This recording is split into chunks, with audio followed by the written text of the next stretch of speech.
time from Gaza.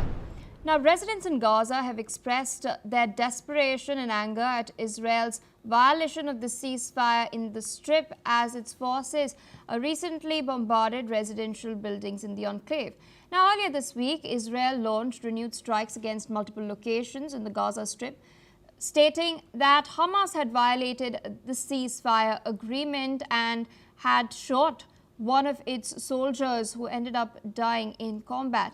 Remember, earlier on the 19th of October, the Israeli military had attacked the Rafah area in southern Gaza under this same pretext. Now, facing repeated assaults, Gazans have felt exhausted. Listen in to what they've had to say. احنا تعبنا خلص. طب ايش ذنبهم الاطفال اللي راحوا؟ ايش ذنبهم؟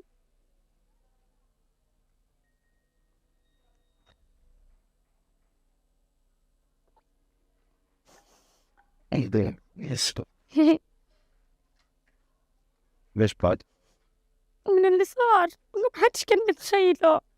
بنتفاجأ بضربة في الليل والكل نايم يعني يعني الكل مصدوم من اللي حصل، مش عارفين ايش اللي صار، مش عارف ايش بدي اتكلم، لحتى الآن احنا مصدومين يعني من اللي صار، مش عارفين ايش اللي جرى، ايش السبب ليش ضربوا البيت، ما نعرفش. إسرائيلي يخترق وقف إطلاق النار في غزة، وهذه ليست المرة الأولى. أكثر من مرة الاحتلال الإسرائيلي يستهدف المدنيين في القطاع، سواء في المناطق التي يعني تعتبر غرب الخط الأصفر أو من خلال عمليات القصف والإغارة من قبل الطائرات الحربية على المواطنين. وهذا حقيقة مخالف للمبادئ الإنسانية وللقانون الدولي الإنساني واتفاقية. Still with us on the broadcast is Mr. Peter Bohm. We've of course seen these strikes take place in Gaza. The IDF maintains that one of its soldiers, its personnel, was killed by Hamas after Hamas had violated the ceasefire. We've also seen similar such strikes taking place in the West Bank recently. There are of course concerns of these terror networks being revived there as well after this sort of fragile truce that we're witnessing. In spite of that, we've seen the United States in particular, Donald Trump, come out and openly back Israel, stating that if Hamas should violate the ceasefire any further, then Israel should take military action on the ground. How do you read into the US's response into what's taken place? Yeah, again, a very interesting question. It's not only the Gazans who are frustrated and exhausted by the 2-year war. Believe me, it's the Israeli public as well.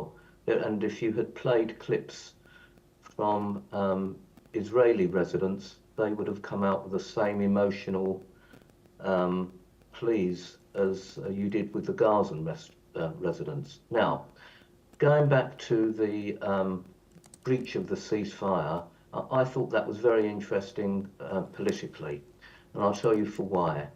For the first time, we saw a seemingly good faith actor, Qatar, come out and expressly state that it was a Palestinian, they didn't name Hamas, but a Palestinian player that had breached the ceasefire.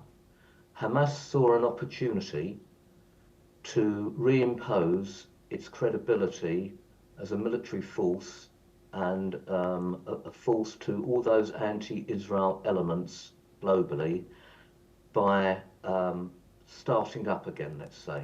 What Hamas did not expect was the ferocity of the Israeli response, which I may say, according to Israeli sources, has managed to eliminate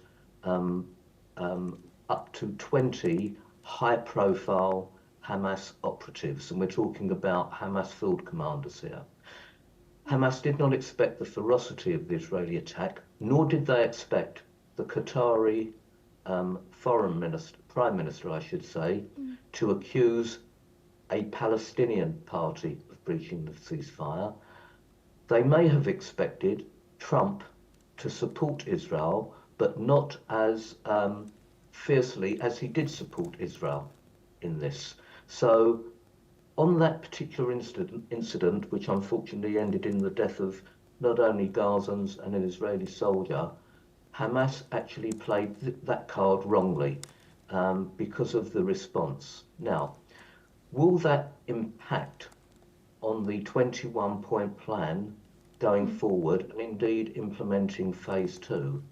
I don't think so.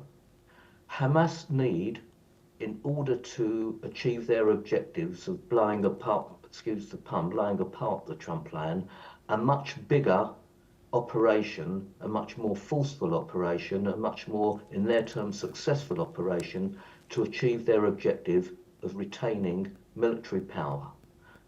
All players in the sector want Hamas to be completely demilitarized, and as long as they stick to that objective, and as long as Hamas continues to fail to achieve her objective by another big terrorist incident, let's say, then I think the ceasefire will hold. At the same time, we do know that the Israeli troops are still operating in the area, trying to clear mines, etc.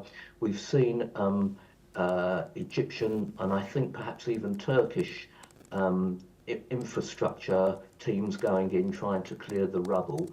So as long as Hamas can be controlled, which at the moment Israel seems to be doing, then I think phase 1 of the ceasefire will hold up, and there's every hope going forward that phase 2 could be implemented. Indeed. Thank you so much, Mr. Peter Baum, for taking out time and sharing your perspective with us on NewsX World. With that, viewers,